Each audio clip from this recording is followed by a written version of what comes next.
So thank you. Can we offer just another round of thanks for all of that?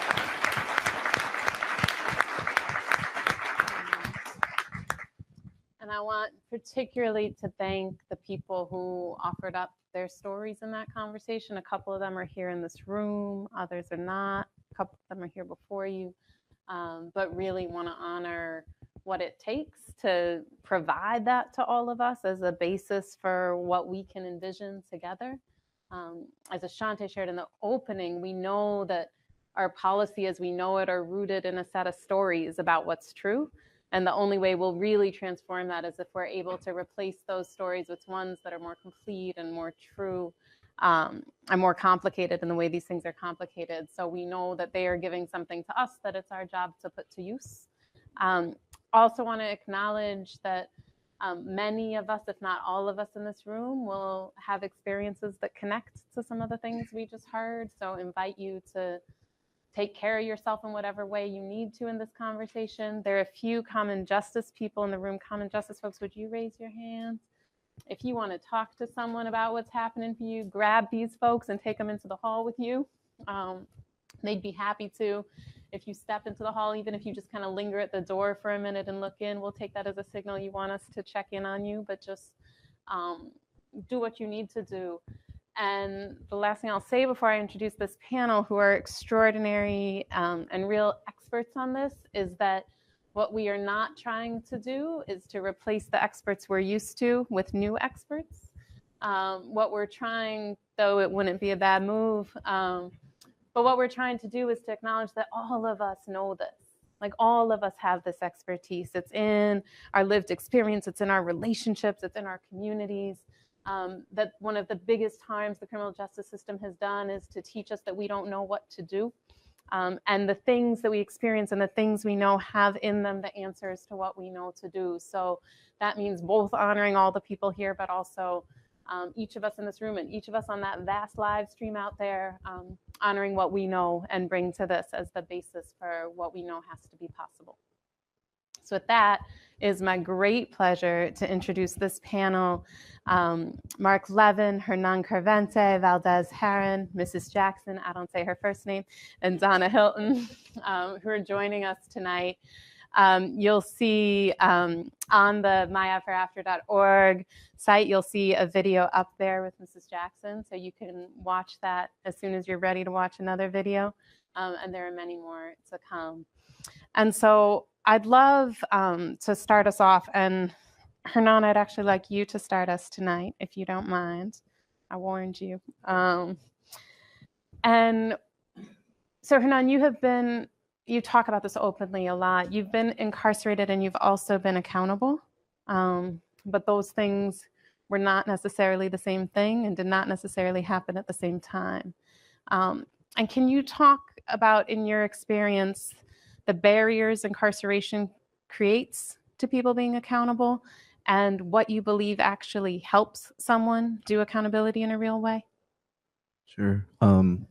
Thank you again. And I just want to thank everyone in this room for having me here. And yeah, I have to do a lot of that after this. I have to admit that I think the word accountability in and of itself was a word I didn't quite comprehend, even when I walked out from prison with 57 college credits, walked to John Jay College of Criminal Justice. And, you know, I'm in a school where all you're learning is about the justice system and what accountability means. And to me, the term in and of itself still held no meaning, even when I was studying at a criminal justice focused school. And I say that because while incarcerated, you know, I went in for attempted murder. I went in and served 4 years out of a 6-year sentence, and was supposed to do 18 years. I got lucky. A 2-day difference saved me from doing 18 years. And while I was in there, I had to really try to survive each day. It was still a survival game, the same survival game that I had to play while I was in the community, outside, when I was gangbanging, when I was on drugs, when I was going through domestic violence at home with my mom, with my father. And at no point did I ever have an opportunity to reflect back on any of that. At no point while in the community, and at no point while in prison did I have that when, I'm watching my peers being thrown to the ground, when I have staff telling me that I'm the worst thing that I've done and that I'm basically incapable of doing good in life because of just the things that have led me to that point in my life. And so I think at no point did I ever really think about the word accountability during my time incarcerated because I didn't have a space to be with myself. In reality, I was there surviving the system and not being there with myself. Um, and so I think at some point it became this thing that I, sort of learned to come to terms with because I started doing this work and started working with people who once again shared their stories, and I shared my story over and over. And I think through sharing my story over and over, I realized over and over that I had never come to terms with what I had done, or had come to terms with the things that were done to me. And so I think what really helps people is really an opportunity to be with themselves in order for them to understand what they went through.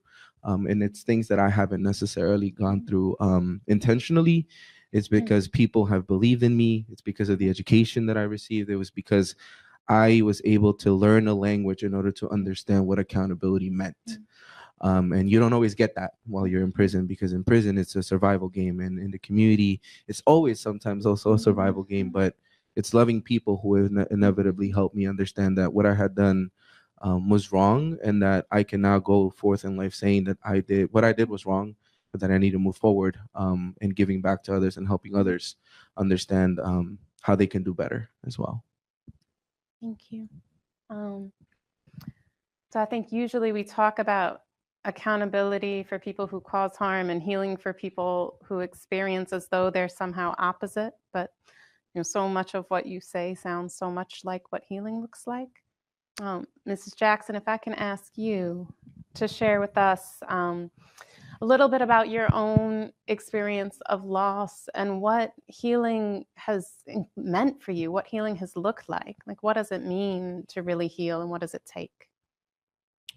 Well, healing is an individual, yet a group, especially when you're in a family. There's not a one size fits all healing. Everybody has to go through their steps. And for me, my steps was a process, but wasn't as long as some people thought it should be. No one can tell you what your healing should be or how you are to heal. My son, who had gotten killed, and I've shared this, doing the right thing.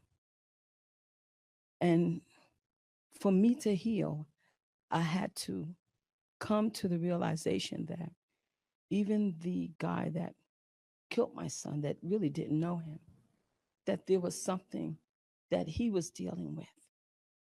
And instead of taking responsibility or finding out what he needed to do, it resulted in the death of my son. Healing for me was different than even the healing for my husband. You say, well, you're married. Why you? He had to go through his healing the way that he needed to go through it as a father. I needed to go through my healing as a mother. And then there was a daughter that had to go through her healing as a daughter. And I say this, there's not a one size fit all healing. If anyone tells you that, that is not true. So I had to come to the realization that I could look at what happened and let it destroy who I was. Or I can take the murder of my son and turn it into a positive that would help me heal and hopefully help my husband and my daughter to heal, because they didn't want to hear no parts of healing at that point. They just wanted justice. So what did I do? I became more active in the community. I became a person that young men and young ladies came to and wanted to know, how could you do that? Someone took your son. How could you still smile, and how could you still share and talk? But I had to come to the realization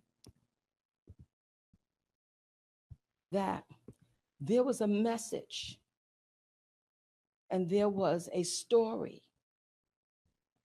that I was to share out of my experience. And I had to trust and believe in a God that he would not do anything that he didn't have a plan. Was it easy? No, it wasn't. But when I accepted the plan that he had out of the death of my son, healing really began to happen. Until one day, about 2 years ago, the guy that killed my husband was released from prison. Now, was we a little, not my husband, I'm sorry. Oh, and that's my husband. Okay, all right. You know what I'm saying? Bring it back, bring it back. No, he is much alive and well, okay? Okay, that is my husband, okay? At least he, okay. Now, I don't know what's gonna happen after I go home, but right now, okay. But the guy that killed my son, and one thing too, you don't know whether you are healing until you're put into a situation that will cause you to have to make a decision that you normally would not make or want to make. And again, my husband was at his level. I was at mine. He was a little upset with me because he didn't think I should be talking to this one and that one and the other. But I had to do what I needed to do for me. And so one day we are coming home on the train, and the A train, and we are pulling into the J Street and Borough Hall station. And we had gotten a call from the DA saying that the guy, he was being released, and wanted to know if we wanted to appeal it and all that. But we had to make a decision. Do we take ourselves back through that? Or do we continue to heal and move forward? But we decided to not do that. But anyway, on the A train, and the train pulls into J Street and Borough Hall, and the guy that killed my son got on the train.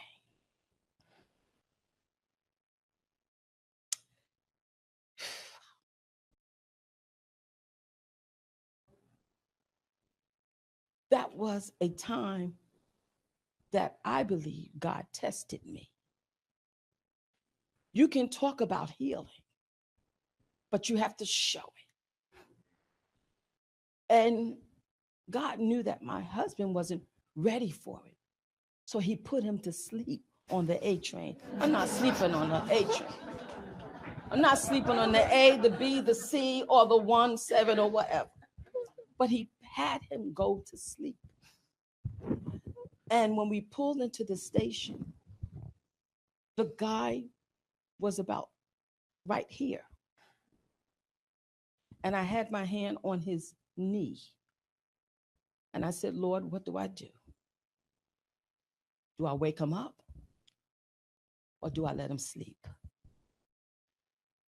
And the voice said, let him sleep. He's not ready for this. He's not ready. And so I just kept my hand on his knee as he was sleeping. And the guy looked in my eyes, and I looked in his. And he said, he did just like this. And I just stared at him. He came and sat directly in front of me. And I looked at him, And he looked at me, not that he was handsome, but I looked at him and he looked at me. But again, it was part of my healing process. I had to understand that I had reached that point in my life that I would be able to see this young man. But he wasn't comfortable. So he got off at the next stop. And for the longest, I kept that and never even told my husband that I saw the God, because he was not ready.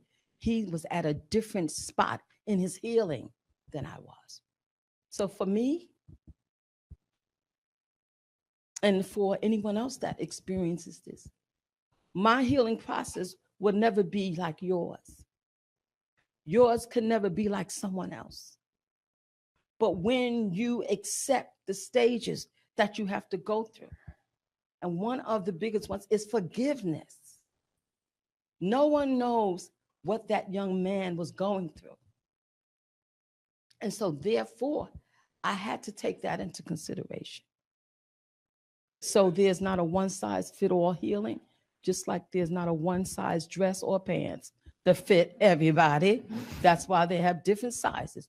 And you have to take the size that is dished to you and let it fit by how you wear it, how you take care of it, how you share it, how you deliver it, even on the days that you don't feel like delivering it.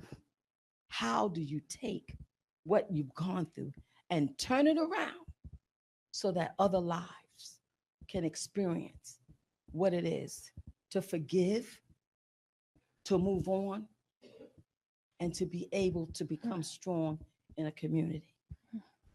Thank you.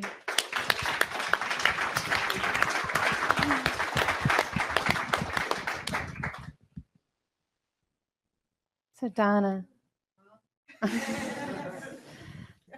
I feel like that charge to take what you've been through and figure out how to offer it up in the service of something larger is one that many of us have witnessed you like take up so deeply. Everyone should read Donna's book, A Little Piece of Light. If you do anything other than tweet, go buy it. That really charts that story beautifully. But you teach us so much about the courage of facing like what has been done to us and what we've done in our lives. And I wonder if you can share some about like what that courage looks like, what it requires, like what you do, and what lessons there might be from the courage you know about how we as a country can face this question of violence that we so love to avoid. I have to catch up on. For right now, I cannot continue without just saying how honored I am and in awe I am of Miss Jackson, that this is courage. There is no other example right now than this moment. And I just want to say thank you for that, because as much as we move forward and we heal, still takes a lot. So I just want to honor you and your husband. She didn't mean what she said. So examples like what just happened are what's necessary, right? But can we do it? I think we struggle. And I often say when and thank you everyone for being here. I apologize, but I was in a moment. And thank you everyone that's watching. I like to say to people that for too long, we have been so comfortable in things, in the way things are done, how we treat each other, what's not done, how we look at each other, how we judge, whatever we do. And it's time to get uncomfortable. And this healing is going to be uncomfortable. Healing is not easy. It doesn't come with a quick fix. It doesn't come with cushions, and it doesn't come like that. And healing is a process, and it just doesn't happen overnight. My healing started when I went through the gates of Bedford Hills Correctional Facility, and immediately recognized that the majority of the women and girls at that time in 1986, when I got there, had been abused, had violence happen to them at some point, if not their entire lives, like me. And I recognized it. And as a kid, as a young person, you think you're alone in your pain, in your hurt, your trauma. And so, you think you're isolated, right? Um, and then to find out that you're not. For me, in this, I was happy when I realized that I wasn't alone in my pain and my trauma, but I got pissed off in the same breath because I realized I wasn't alone in my pain and my trauma and the abuse and everything that happened to me. There was not one woman, not one young girl that I met like myself who did not have a story to tell, who did not have a story to tell. And so that says something. And as a young person, I didn't know what I was going to do and how it was going to come about, but it happened over the course of 27 years. And some of it, like I said there, happened in solitary confinement. Solitary confinement inside of a very abnormal environment, a very violent environment. You can't understand how you could even live through something like that. But we have the capacity to do so many great things. We have the capacity to do and to be better. And I started recognizing that when I was in solitary confinement. And what I had to, I think I said it in that video, which is my first time seeing it, not bad. Thank you. It's like, whoa. Was that to heal, to start, we have to start with self first. We can't project it onto anyone else because it's not somebody else, right? In the moment, no matter what it is, if we have caused harm to another or someone has caused harm to us, we have to start with self first, just like Miss Jackson said. And what does that mean in that moment for you, right? And so for me, I had to go back to that little girl that no one listened to. Everyone had shut down. They'd silenced her, wanted to paint her as a liar, and had no one to turn to. The people that said that they were her mother and father were her worst abusers. Went to school. The school counselor took the side of my mother, who was, allowed the abuse to go on, because I know now as an adult, she absolutely knew everything that was going on. And it's sad, but I had to start thinking, like, what happened? Why does a person do that? And I recognized early that we don't do things unless we're taught. All we're born knowing is love. When we're born, that's the only thing we know: human touch, human connection, the humanity within each of us, right? That's all we know when we're born. Love, unconditional love. Everything else is taught. Everything else is taught. And what can be taught can be untaught. What can be taught can be untaught. So I don't subscribe to that. Oh, we can never go for, we can never. No, that's not true, because I did it, and I know a lot of women and men who have done it and are doing it. So it's possible. And so for forgiveness and going through everything that I did, I had to start looking at myself and loving myself. Because when you go through abuse, when you have been violated in so many ways and so many times, you lose a sense of yourself. You actually lose your complete self. You don't know who you are, what you are, right? You become what others tell you are. And so you have to find yourself, and that's forgiving. Because when you look at it, when I was looking at it, I realized that everything that a person had done to me from the age of 3, I owned it and I carried it and I thought it was mine. I didn't know where I was in there. I couldn't find myself in there at all. And so I had to start digging deep to find myself, to get that little girl and to pull her out of there and to start talking to her. And it's not, like you said, Ms. Jackson, an easy process, but it is possible. I want you to know that this work is not easy. It is very, very uncomfortable, very, very uncomfortable for so many reasons, but it is possible. It is possible.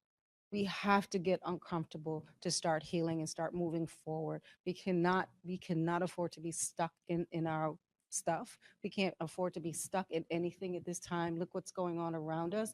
It's so commonplace. We know that this country incarcerates every kind of trauma, poverty, every kind of violence. Poverty is violence. It starts there.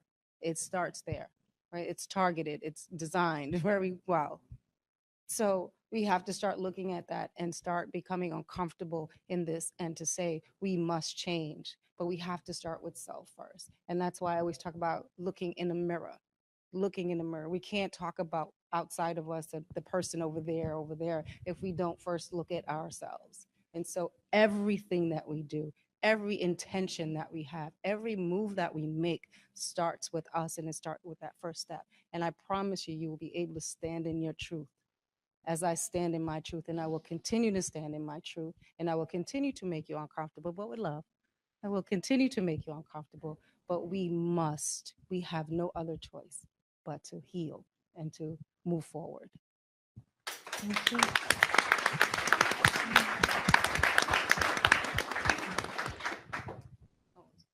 So a lot of times in these conversations, we arrive at the point of understanding, if we weren't there already, that what we are doing now fails by every critical measure of what it's supposed to deliver, by humanity, by justice, by safety, by fairness, by pragmatism, all of it.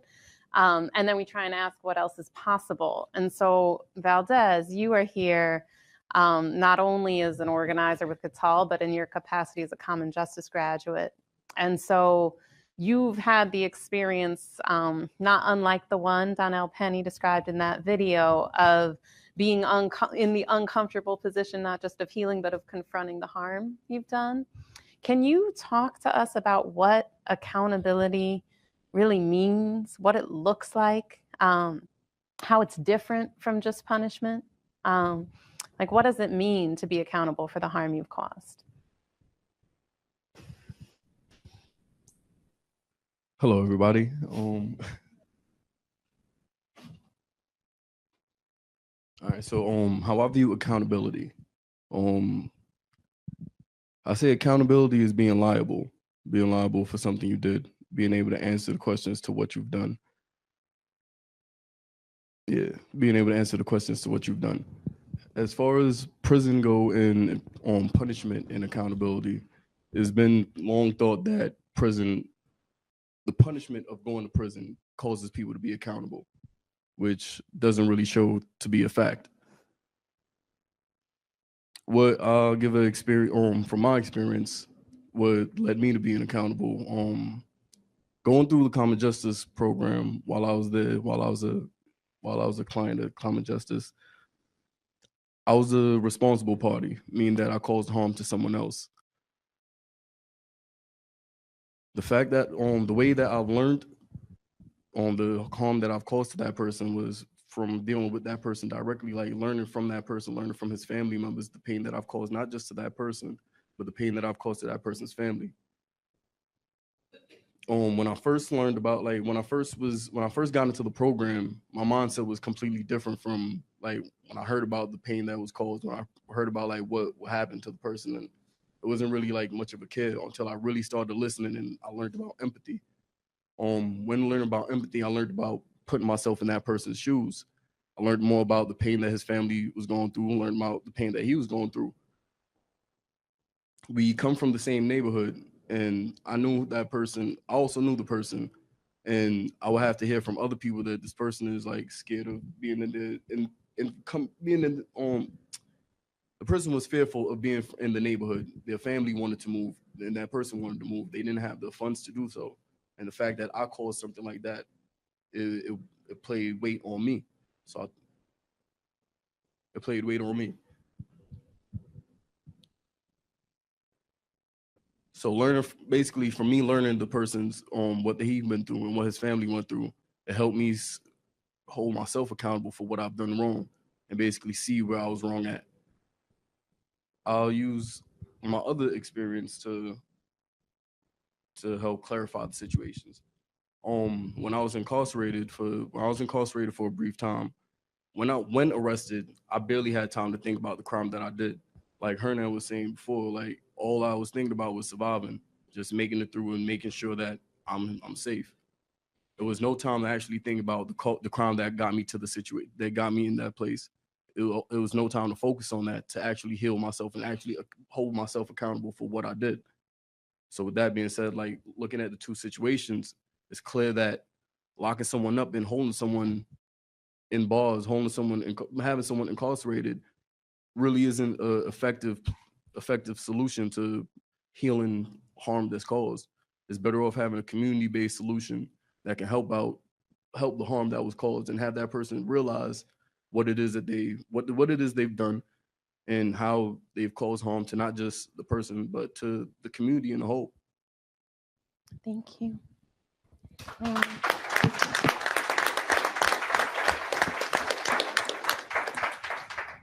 So a lot of you all in the room and a lot of you out on the live stream, hi, are working to try and create the kind of policy changes that make those solutions more possible and more accessible. And I think there's an assumption that we can do reform for nonviolent crime, but once we come to the question of violence, we hit a brick wall or a river of fire or some other thing that we don't know together how to cross. Mark, from your experience, not only with policy reform, but in working with conservatives to develop an appetite for supporting progressive criminal justice reform, what do you think it'll take to get us to the point that we can tackle the question of violence in the policy arena? Well, I think the first step comes to acknowledging that the current system isn't working. Think of the current system like an ice cream parlor that serves only one flavor, let's say just chocolate. What common justice and kind of restorative justice process offers is we could have vanilla, maybe we have cakes, a totally different dessert. But over half the crimes, violent crimes, are not reported. The victim does not seek, or the survivor does not seek the justice system, does not want what's offered now.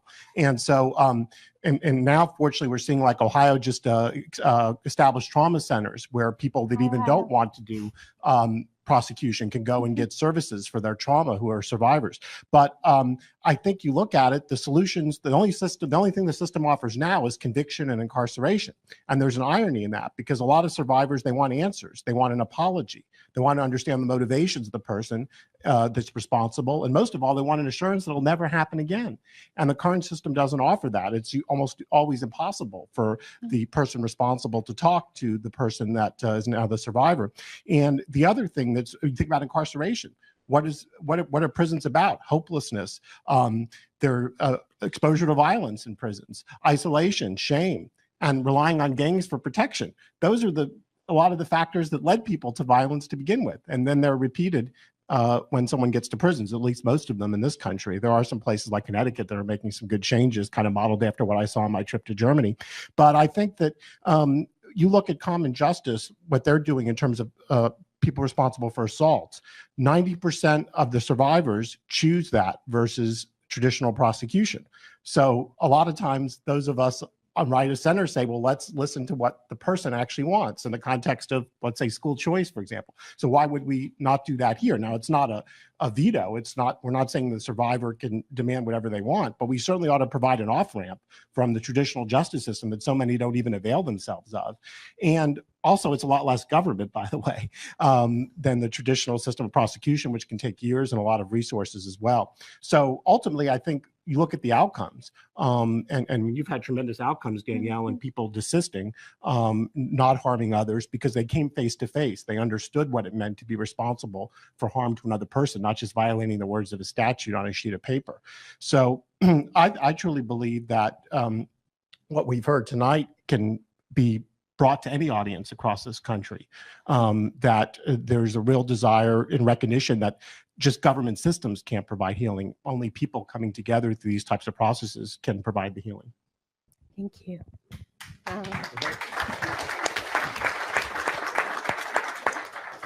So there's an exercise that we do often, and that is somewhat popular in our movement, especially as we start to try and imagine things, and would like all of you all to take a moment, close your eyes if you're comfortable, and if not, just look down. Just don't look at anyone else so they can have a moment. And think of a time where you felt safe. Think about where you were and who you were with. Think about the temperature, like really think about what that felt like in the moment. And now if you can raise your hand if that situation involved police, if it involved prisons. And yet all our conversations about safety are about police and prisons. So when we say that we know something that is essential to it, it's some of what you all envisioned is the thing we need. It's the thing we know. And so I'd like to come back to our panel and maybe start at the end with you, Donna, and ask you what actually produces safety? Like, if we know incarceration has never kept its promise to keep us safe, what does produce safety? Right? That's not a quick fix. So I wanted to just say real quick about this exercise and what you just said about we don't envision police to be that, or prisons. What we're seeing now, let's just be very clear, we're able to see it because of social media, is that our law enforcement are killing us, right? They're abusing us. They're doing so many egregious things to us that, I think that it's harder for us to even envision safety, because what you were led to believe, even though you know they weren't safe, you didn't see it to this extent. It is on a scale that we have never seen before, right? And every day, I just shared something last night when I was at a meeting late and I was on my way home, and I saw a picture or a post about a man with his baby in the stroller, pushing a baby on the bike lane in I think on the shore, Lake Shore, Chicago, and the woman calls the police on a man pushing his baby in the stroller, and the man just happens to be Black, and of course his baby happens to be Black, and there was just no understanding of that. And so what does safety look like?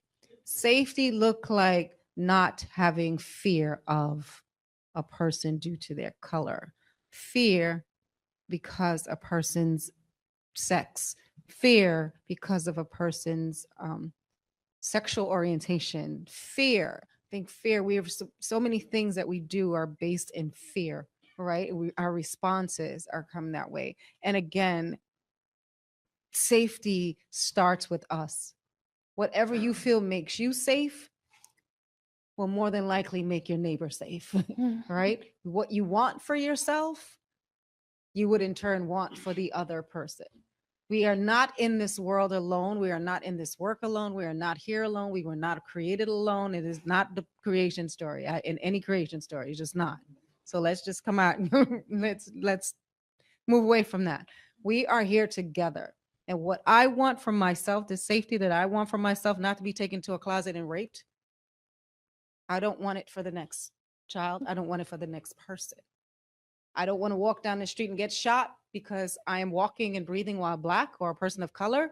I don't want it for the next person. I don't care what color you are, right? So what you want for yourself, that's the way to start working on safety. What does your safety look like? Your safety looks like mine. Thank you. Ms. Jackson, invite you to answer that too. What actually makes us safe?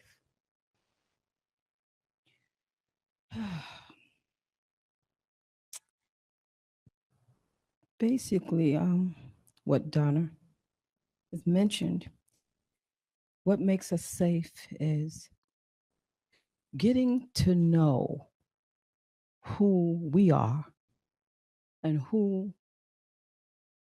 what our community looks like, and being respectful.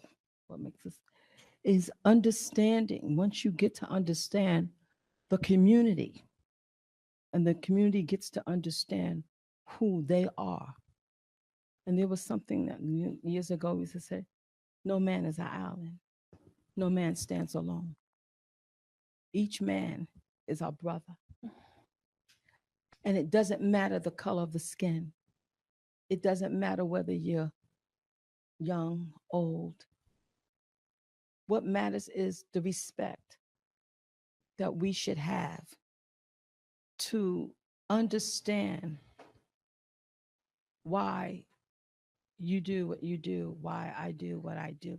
Understanding cultures. That's very important. We are only different because of probably where we were born out of. But we're not different because our blood is still red. We're not different. And so respect for one another, whether you agree with everything, because we're not going to agree with everything, but we have to agree that we all deserve to be heard. We all deserve to be respected. We all deserve to not only give love, but to receive love. Thank you. And Mark, invite you to chime in on what actually produces safety, and then we'll come back. Oh, to this sure. visit. Well, I mean, I think to me, it's a sense that somehow something was learned, that some progress, some transformation followed what was a horrible event, and most of what we're talking about. And, that goes to the difference between accountability and punishment. Punishment is passive. Accountability is active. Somebody has to acknowledge wrongdoing. They have to commit and then realize that they're not going to harm someone again. And therefore, the person who was harmed has that confidence that this isn't going to happen to someone else. Now, there's been a survey by Alliance for Safety and Justice. The majority of people who are survivors believe that prisons don't reduce recidivism. So they're not going to get that from incarceration. Now, granted, they serve a purpose in separating someone who may still pose a danger from society for a certain period of time, often too long, well beyond that necessary period. But so it's got to come from somewhere else. And that's where these restorative processes, the sentencing circles come in. And, you can look at studies across the globe. And in New Zealand, this is the dominant form of justice. But the satisfaction that survivors express from having participated in this, 80 to 90% feel like they got that sense of safety from that. So I think what we need to do, unfortunately, with some prosecutors here in the New York City area who provide the cases to you, they are taking this effort. And so it could be done by district attorneys across the country without even changing laws. But I hope that we can provide that sense of safety and just alternatives to the sole option that the current system does, these off-ramps all across the country. Valdez, what actually produces safety? I have to piggyback off of what Donna said and definitely off of what Ms. Jackson said. Say they both took the words like completely from my head. I'll start with what Donna said. Is 1,000% loving. Like, you have to love yourself first. And then also, is the same way you love yourself, you have to love others. The same way you want to be treated, you treat others with that same exact way, that same exact dignity that you want, you give that to others. And also with understanding, like, understanding is a complete necessity.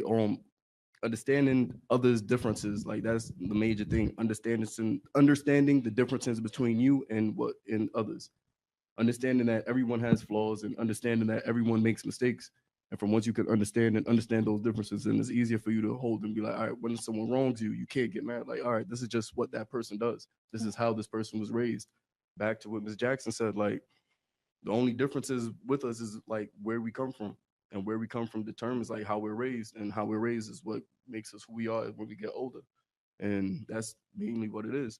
So I feel safety, what truly builds safety is the community in which you come from. If you have a proper community that's probably with the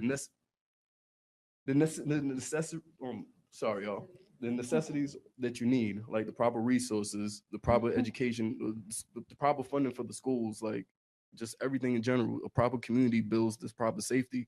That way everyone trusts each other, everyone is in agreement with each other, a true community, unity. And Hernan, safety. What actually makes us safe? What makes us safe? I think delving a little bit more into what was said about the self, being in a space and being in a place where it's okay to say you're not okay is how you feel safe. Where you can say, I have depression, where you can say I have anxiety, where you can say I just went to a therapy session, or you can just say this past Wednesday I completed a mental health assessment, and not have a stigma over my head. That's what safety for me means, being able to say those things, and that's my truth, and that's actually my truth right now. And to be able to say that is because, I feel safe in this room. Why? Because we created a space for that to take place here. And I think we need to create more spaces like that and be able to remove all of that stigma so that more people can be vulnerable and more people can say, I'm not okay, and that it's okay to not be okay. Thank you. I know, because we're at time. Sorry. So please join me one more time in thanking our panel.